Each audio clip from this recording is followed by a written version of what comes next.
All right, Scott Croxall. He's our first official Furious Formulations athlete. Our entire motto of D4L, like maybe not Furious Apparel particularly because you have your own big brand right here, but the whole mentality of D4L, you know, staying dedicated. I think Croxy is all that, is the definition of that, and that's why Fierce Apparel has never sponsored anyone. We just wanted to slap a D4L logo on your jersey because we totally think that you resemble that model. So really, really awesome dude. And looking at him and having a conversation with Croxy, you'll never imagine really what he does. Well, you see the series, you see the title and everything, so you'll get a better understanding. But if you meet Croxy on the regular, if you meet him on the street, if you meet him maybe at a bar or a restaurant, wherever it may be, you won't think necessarily he does what he does. You are the 2015-2018 Crashed Ice champion, Red Bull Crashed Ice champion. That's right. Explain exactly, because I've asked a lot of people over the last few months, asking them, do you know what Crashed Ice is? Do you know what Red Bull Crashed Ice is? Half of them don't know what it is, and half of them have like, oh yeah, I've seen that on TV, it's those crazy people and all that. Just, let's get the definition out of the way. What is it? So basically, like, anytime somebody asks what the sport is, I break it down. Basically, it's basically a motocross track that goes downhill, covered in ice, with jumps, hairpin turns, 180 turns. There's 4 guys racing at a time in full hockey equipment with ice skates. So it's ice hockey without the stick, racing down a hill, jumps, turns, a start and a finish line. What made you get into this? My older brother Kyle, he's the 2012 world champion, and yeah, he got us into it. When I was 17, I went to watch him race for his first time, and that was. Is that when the sport started? When did it start? It started in 2001 in Stockholm, Sweden. Okay. Obviously, it's progressed a ton since then. Yeah. That was just on like ski hills where they made some crazy bobsled style tracks. Yeah. Very old school, and they've kind of just grown it ever since. So my first time was in Quebec watching Kyle, and I'm at the finish line watching these guys. I'm like, I need to do this. Like, once I turn 18, you have to be 18. Okay. I qualified in Toronto the following year. You have to be top 10 on flat ice to get your qualifier to go to the downhill course. So I was top 10 out of 500 guys in Toronto. Then I got to go to Quebec. I got on the track. I'm sitting at the top of the starting ramp, looking down like, like what have I got myself into, Yeah. But then you get the butterflies. So what happened in the first race? You said and then what? That's your practice run. So I got the butterflies out of the way. So what happened in the practice run? I just sent it. I watched a couple guys go. Yeah. And then I was like, oh, I got this. Like, so did you have it? Yeah, I dropped it. Yeah. I didn't crash. Like had my first run, inspection run. Nailed it, and I was like instantly in love with this sport. Like, I knew like one day I could be world champion. Right, like, but you do other sports. So like, what did you do prior to this to kind of like make you compatible with this sport? I think it's really important if you want to be at the top of this sport to be a multi-sport athlete. Right. So my background, I mean, in high school I was playing football, hockey, volleyball, lacrosse, like baseball, all different aspects of every sport possible. Right. Growing up, we'd be BMXing on dirt jumps, me and my brother, like every day, skateboarding, doing rails, or jumping off different stairs, and just so you love the whole extreme sport aspect. I love the adrenaline rush, and always have since we were growing up as kids, and playing a high level of hockey all our lives. We started skating when we were 3 years old. Yeah. Our dad played a high level of hockey, so he got us into it really young. And we just love hockey and being on the ice and the outdoors. So it kind of all came into one, and the sport was kind of like meant for us. So, okay. I have a number of questions. So training wise, what is it that, I don't know. So do you do particular like specific training for Crashed Ice, or is it more just hockey training? What is it?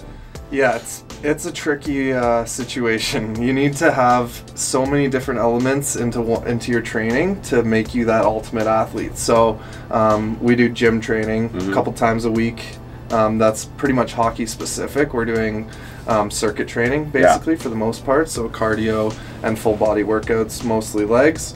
And then we play hockey a couple times a week, as many times as possible, really.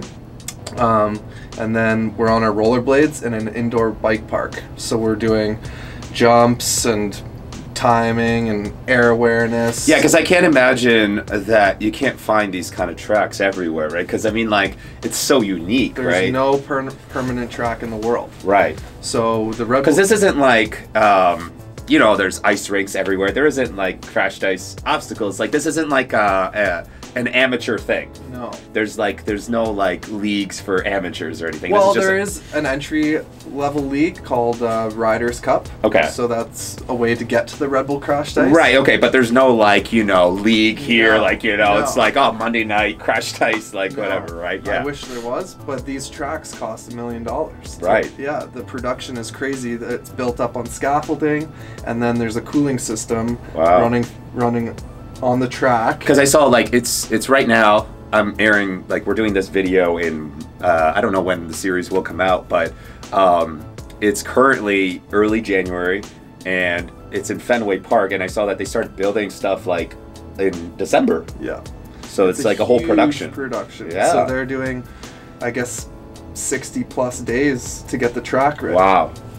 So this cooling system is worth, I don't know, probably 600,000. Right. So that alone, so they lay that down the course, and then as soon as water hits it, it freezes, Oh, even wow. if it's like 16 degrees. That's cool. Allowed us to race in unique spots around the world, like the south of France, where we raced last year. So that's right on the Mediterranean Sea. During the day, we're in our t-shirts, Yeah. and then we're racing on an ice hill at night. So That's it's amazing. super cool, and yeah, just happy to be a part of it. Yeah, no, that's super cool. What can I say? So you've been doing it for like almost 10 years. This is my 10th season. 10th season. Yeah. Is there seasons that you remember, you know, more than others? Obviously, your first year must have been like really special, but like you winning. But is there like a season that really comes out that like is your favorite and why? Yeah, definitely 2015 was my breakthrough season. I had so many podiums and, you know, finals. Yeah. So I'd come fourth or third or second, and I couldn't get the monkey off my back to win the first place. Yeah. So in 2015, I won my first race in Finland, and that's the one that will always be with me. And like that's the one I think about when I'm, you know, getting fired up for the race. Anytime I'm going now. So Was your brother in that race too? He wasn't in the final, no. Oh, okay. But he was there racing. I think he came 7th. And So- like, and like I think you were telling me, I don't know if it was, I think it was off camera.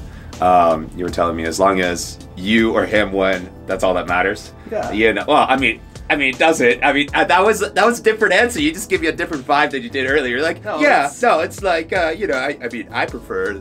You know. No, so like as long as there's a Croxel brother on the podium, we're happy. Yeah. You know, we're supporting each other. Right. We want to both be on it. We've Yeah. been on a lot of podiums together, but not in the last couple of years. Okay. Actually, last year we were in Finland. So that was awesome. It's like, that's the best feeling. Having Right. your brother on the podium with you. Right, Like, for sure. Super cool. Yeah, and it seems like he's doing really well this year. He's Yeah. on his way, and Yeah, you know. yeah, he had a great performance in Japan. Our first race ever in Japan. He did awesome. So, you know, if one of us gets out in the quarterfinals or something, it's tradition. Like, we have to go find the brother and like get him fired up for that next race and Right. try and win that final. So, Like, for example, Japan, you were having apparently a really good race. You were doing really well, but it's the very, very small things that just ruin everything. Like, you know, it's like one little crazy. thing can happen. What happened in Japan?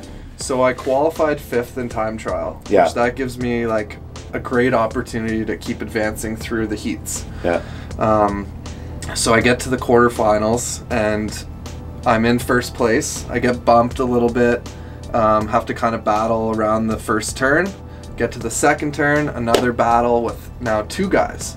So now there's 3 of us bunched up, and that's not good. Huh. If you're racing, you want to be out in front. You don't want to touch anyone, because when you touch someone, it means you're going to have a crash. That kind of reminds me of like speed skating, like, you know, doing the ovals and everything. If, Yeah. if their skates collide in Yeah. speed skating, boom. They're I mean, wiping I out. remember watching the Olympics, and then you would see that. So Exactly. So- So that's what happened to me. yeah, And usually I'm a strong enough skater to get out of those battles, or if we do clip skates, I can hold on to my edge and keep going and Yeah. pull away with a first or second place in that heat and advance to the next one.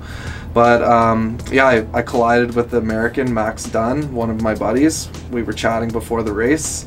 It was just bad luck. Yeah. That's Rubbings Racing. Like, it wasn't a disqualification or anything. So I ended up 9th, which is my worst result in, I don't know, 6 years. oh wow. So that sucked. But you got a lot more it's- races coming up, so no problem. At all. Yeah, shake it off and just go on to the next one. Cool. So we were talking about skates here. Is there like a particular skate that you use? Are there like fancy skates? Are there crashed ice skates? What's up? Everyone's using a hockey skate. Okay. There's different companies that make them, obviously. Kyle and I use a custom skate called True Hockey. Okay. Basically, they do a 3D scan of your foot.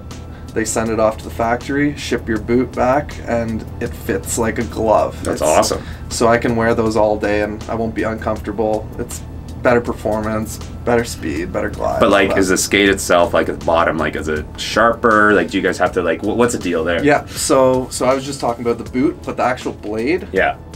that's crazy. Every guy on the circuit is kind of doing a different thing, Oh, yeah. trying different things. There's no trying- regulations, There's or no regulations, just the blade can't pass the boot, so that you can't have a longer blade like speed skate. Yeah, that's it what I was has to thinking be right to away. the end of the boot.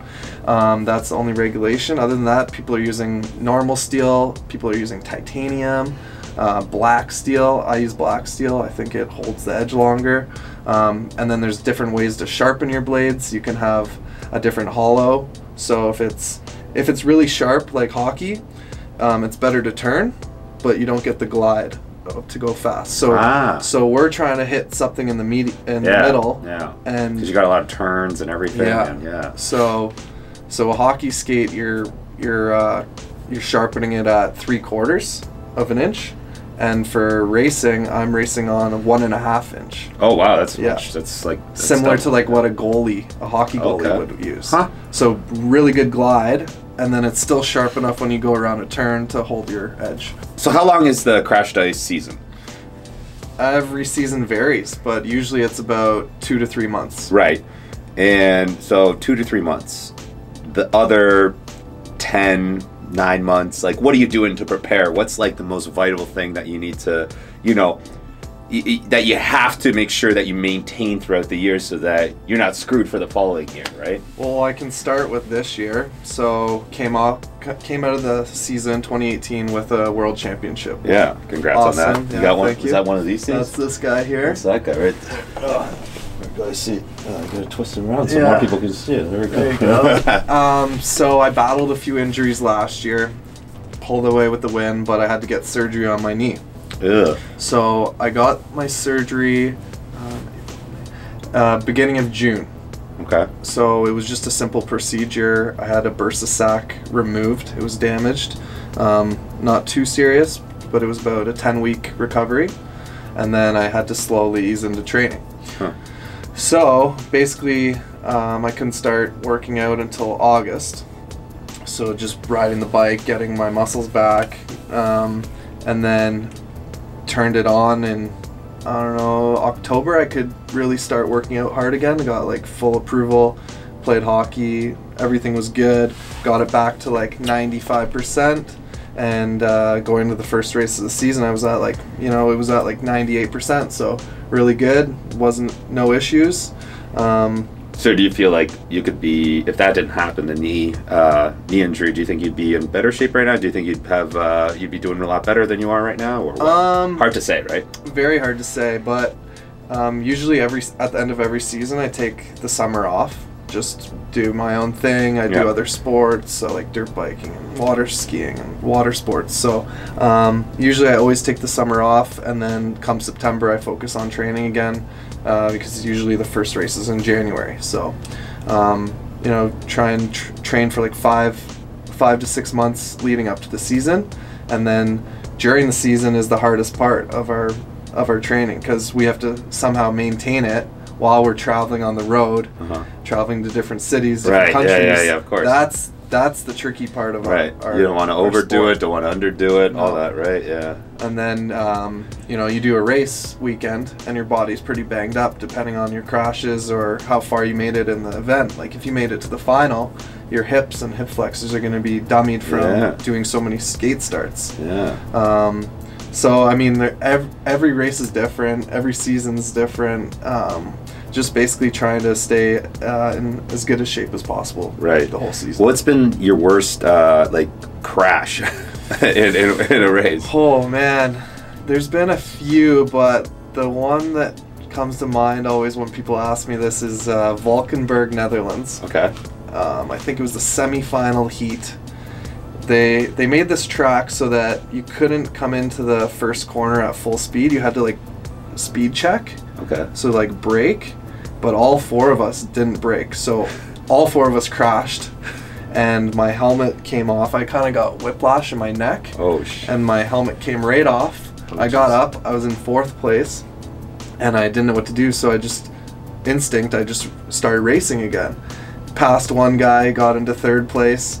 Next thing you know, I'm passing the 2nd place guy and I ended up winning the heat. So I won this heat from first corner with no helmet on. There's some legendary photos of this and probably video. Wow. But it's I was the only one to ever do that. Now there's a new rule, you can't race without your helmet. Yeah, you'd be but that makes sense. That makes sense. But that was a pretty bad injury. I had some neck problems after that. Yeah, but you won, so yeah, it's worth it. It's always worth it. If you want, you gotta. Yeah. Pros and cons. A little pain. Yeah, exactly. Okay. I think in the final I ended up 2nd. Kyle was 1st. Okay, so that's a nice finish then. It's wicked. Yeah, that's wicked. All worth it. Yeah. Nutrition wise, what do you do year round? Do you follow a super strict diet year round or more closer to? What's the deal? I mean, you have to have a balance. So I try and be as healthy as possible while training. Yeah. But on the what's the motto after races? Win or lose, we hit the booze. That's the balance. That's the balance. Yeah, you gotta celebrate. You go big, and then you go to the after party. That's right. That's right. Yeah. But nutrition-wise, I try and eat healthy. I mean, I have a chicken salad sitting there for after this. But on the weekends, you have to have a few cheat days here and there. Treat yourself. That's what I always say. Yeah, man. It's not going to change the world. So, and then preparing for races, I love to use BCAAs and obviously the pre-workouts, Furious formulations. There we go, a little plug there. Yeah. A couple scoopies here and there. There you go. Yeah, get that energy going. Yeah, I'm pretty simple. I try not to use too many supplements. Just basics, pre-workout, and BCAAs is my go-to. And then just stay healthy. Yeah. So the rest of the year, obviously, I want to know a little bit more about you. We're gonna find out a lot more about Crashed Ice, your season, your training. I'm gonna do that in some other videos too. But tell me a little bit more about you. What do you like to do on a regular? What are your hobbies? Let's talk about LTD first, okay? So Team LTD. How did that all start? What's that all about? Tell me more about it. So about 6.5 years ago, I was living in the Netherlands. There was a circuit going on there for Red Bull Crashed Ice for 2 years in a row. So I was living there with one of the Dutch athletes. And that's when I reconnected with Jamie Visser from here. So you guys knew each other from before? We knew each other from growing up. Our families were friends from the hockey world. So we reconnected, had a few fun nights out, started hanging out pretty much every weekend. Yeah.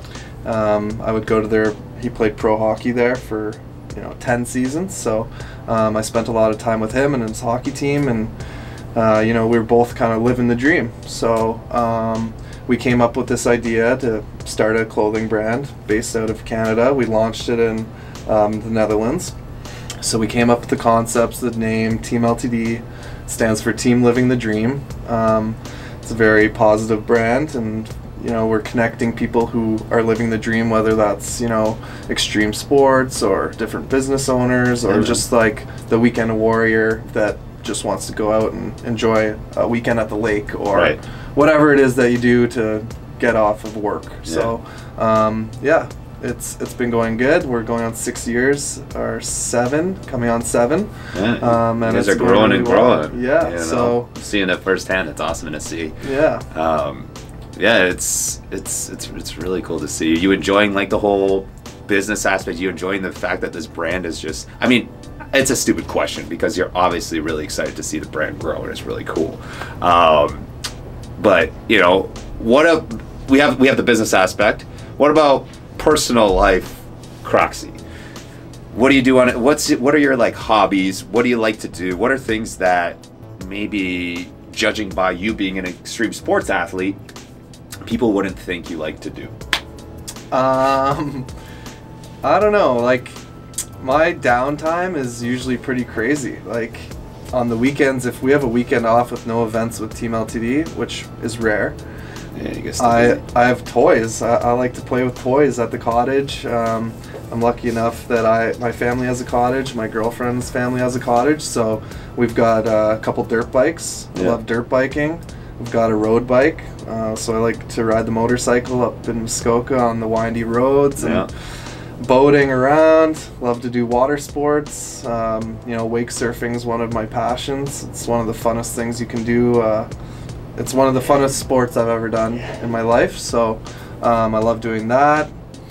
Family time, yeah. I have a pretty hectic schedule always, so there's a good balance from work and life, so it's good. I'm happy. So what's the dream? You know, you're living the dream. Is there anything else that you want to, you know, passions that you want to pursue that you haven't you know, come across yet? I don't know. That's a tough question. Yeah, it always is. I love traveling. Yeah. That's a big one for me. Luckily enough, this sport has allowed me to travel the world, so that's awesome. But something I'd love to do is start skydiving. Oh. Yeah. Damn. I mean, like, I'm not surprised because extreme. Yeah, I need something to look forward to when I'm done racing, right? Yeah. Like, I can't just stop. Yeah. Okay. And you told okay. You know what? Finish your question, but sorry. I already have the next question. okay. So go Yeah. for it. Yeah.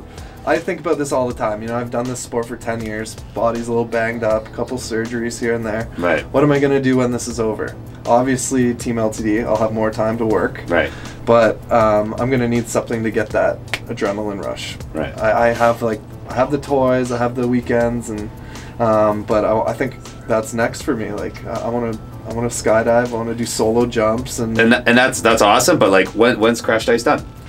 I don't know, not yet. No, like, so you don't have like okay, when like, cause it is like people get injured, right? People get really hurt. Yep, there's serious injuries. So is that going to be your exit, where it's like, oh shit, I just, you know, really just hurt myself really bad, this is the end? Or are you gonna cut it off at some point where it'd be like, oh, I'm at a certain age where I've done enough? Yeah, I don't know. I haven't. What's the oldest guy in it? Like that's a regular, that's good, and like, you know. Probably like early 30s, and I'm 28 right now. Right. So I definitely have a few years left in the sport. Right. But yeah, you still need something to look forward to after the career's done. No, for sure.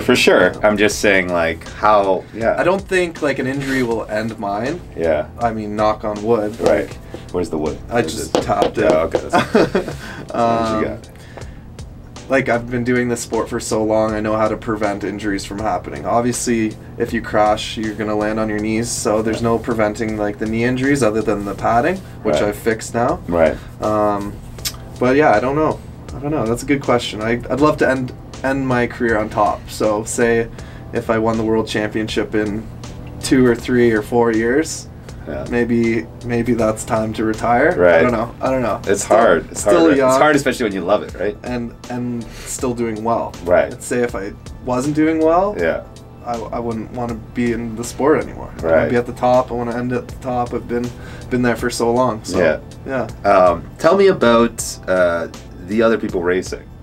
Are you guys rivals? Are you guys like, you know, trying to like sabotage each other somehow? I don't know. Like, what's the deal behind the scenes, behind the camera? I know I gave you a vlog camera to like kind of show a little bit, and everyone can see that on your channel. But Tell me a little bit more about the other guys. That's a good question. So obviously it's a sport. Not everyone gets along. Yeah. There's definitely rivals. Yeah. But it's like traveling with one huge hockey team, like from 20 different countries.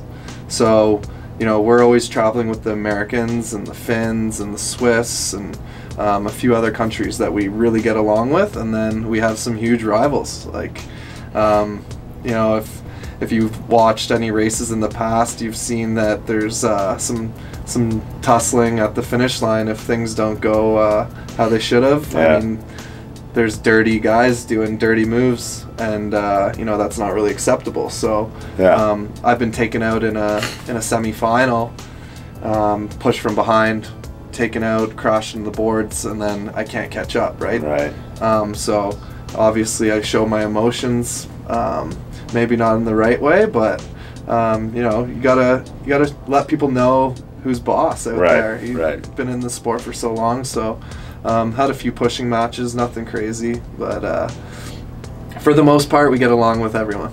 All right. So this is going to be a question that I know a lot of people are going to ask, right? Can people do this as a career? No. Like, what's some? If you, I don't know if you can answer, but I'm just wondering, like, what kind of prize money is involved in this? Is there like, I just, it's going to be a question that everyone's going to ask. Yeah, I know for it's sure. Yeah.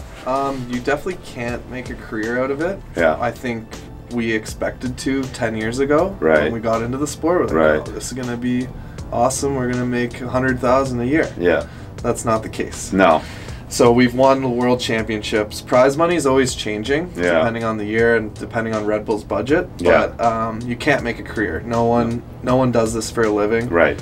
You know, You there's guys just love it. yeah, we love it. It's a hobby for us. Yeah. We do make money. You know, you can make 5,000 for first place Right. race. So, you know, there's usually 4 races a year. If you come first 4 out of 4, there's 20 20 grand, and Okay. then at the end of the season, the world rankings, the top 3 get paid again. Yeah. And that varies each year. When I won in 2015, that was a bonus of 9,000 euros. Okay. So I mean, that season I made a lot of money. Right. Maybe we should have made more, but whatever. It is what it is. Right. I took home some good chunk of change that Yeah. year. It was good. But every season varies. Yeah. Okay. Top 32 get paid each race. I mean, it's not much for Yeah, I get it. 32nd, Yeah. but obviously, I just know that Yeah. that's probably a good question Yeah. to have. Whatever.